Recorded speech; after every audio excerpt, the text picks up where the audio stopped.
You know, about your husband, just to break in, then go back to that. Do they marry you to somebody in the group, or is that forced on you? No, in the group, marriages are always arranged. In my experience, in my 38 years in the group, I never knew of a couple in the Illuminati that did not have an arranged marriage.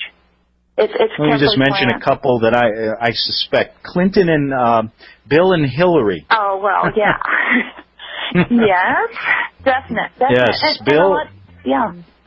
Go ahead. Yeah. And a lot of times these marriages are arranged for compatibility, but also for bloodlines, to bring the right bloodlines together. Okay, good. We're going to be back in 3 minutes. I want to continue this, and then we're going to get into Svali's life after the Illuminati on the Republic Broadcasting Network.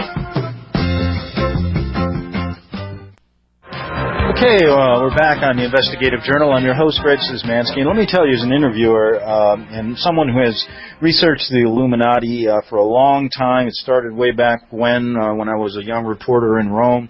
It's a whole different ballgame when you're actually talking to someone with experiences like this. It takes it out of that realm of what is quasi-fiction fact into the realm of reality, and it's really shocking. And I'll be honest with you, this is a story that folks you have to listen to, because this is going on in our country. All the things you're seeing regarding our rights being taken away, the police state, the war in Iraq, 9/11, all these things have to do with this powerful group. And Svali, you know, we're talking about mid-level people, then we're going to talk about some of the lower-level people. I'm interested who they are. But I imagine a lot of these, you said they weren't happy, but a lot of them probably stay because it's very, I mean, it's a very lucrative way to live. I imagine you from wealthy families. Oh, yeah. In fact, and that's the main thing that's one of the factors that keeps people in. The reason more people don't leave is because leaving means giving up your husband, your children, your entire family on both sides, your money, and basically for a lot of people leaving the group, it means giving up everything and starting out penniless and alone. And not only that, but then you're combating internal programming to recontact, to go back, to be loyal, to be a good member. And I've known many people that have tried to leave and went back because they just couldn't take it. Do you want to take a phone call right now to break it up? Sure. Okay, Marilyn in California. You're on the Investigative Journal, Marilyn. Yes, I've been just sort of caught part of this. I lost part of it. I'm listening on the Internet, but I didn't quite catch how did this woman become involved in this Illuminati training? Go ahead. Can you explain that, Svali? Yeah, I was taught it from early childhood. I was mentored into it. Trainers in the group are mentored. You work with older adults, and they show you, and you are given increasing responsibility until by the time you're in your teens, you are basically doing adult training responsibilities. You've been taught for years. Your parents put you in it, or? Yes, they were members. Oh, I see. So it comes down through one parent to another. Or from both. Are they private schools? Do what? Are these private schools? Well, when my children were schooled at private Christian schools, they were all Illuminati. Oh, you're saying that the Christian schools are Illuminati? Some of them are. Not all, but some. No, no. The ones that my children were in were specifically. But no, there's a lot of good Christian schools that have nothing to do with the group, but some can be.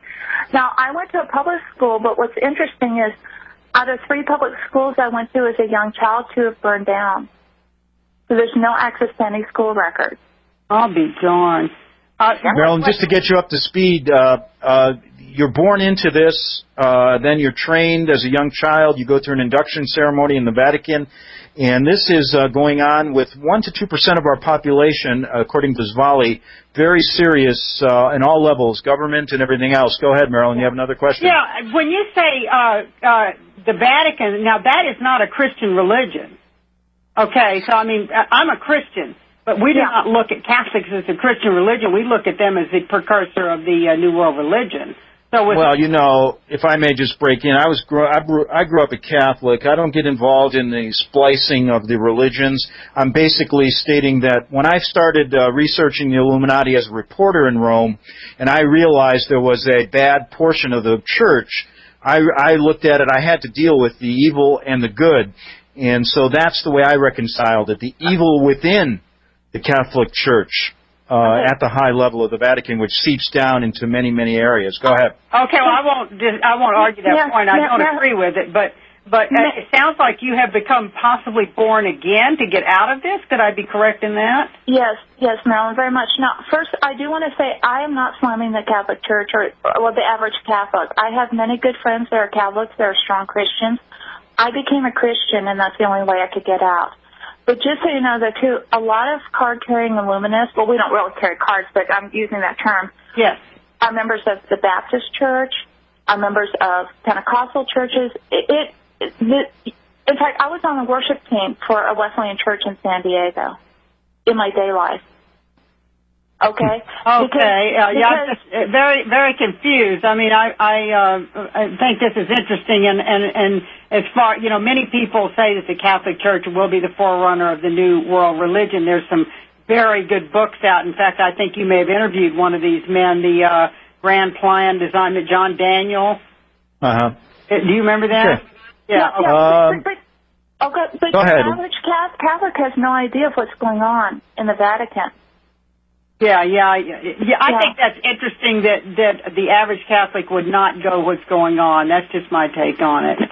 Well, I'll tell you something. As an average Catholic going to Rome my first time in 1980, I didn't know what was going on, and I grew up as a Catholic, went to Notre Dame High School. It was quite a learning experience for me. Why do Catholics, when they find out how evil the church is, stay in it? I mean, do they really... Why would they want to stay in it? That's what bothers me. I know some good people that are like that, and I don't get it.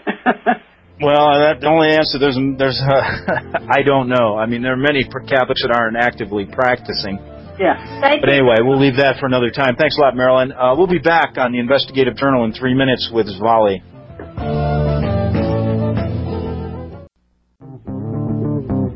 Okay, they're not going to get me, that's for sure. My house is anti-illuminated. It's not going to happen, folks. And, just to end that, Svali, before I get back to you, just to end that conversation we had with Marilyn about Catholicism, I look back and I really thank my dad. And I do it in kind of a way, I'm just thinking about it now. I didn't know what the church was about, but, something strange did happen when I was young. My mom died, and I was 10 years old. My brother was 6 months old at the time. She died of leukemia. It was a very, very tragic affair. It left my dad and me and my brother alone. And I remember my dad literally took a priest, a head Monsignor in our parish, and it was, I won't even tell you where, St. John Brebeuf, right outside of Chicago.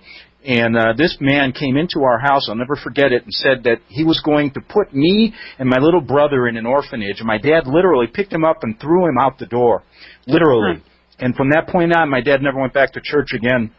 My brother never went to a Catholic school. I, of course, asked if I could finish only because I had friends there.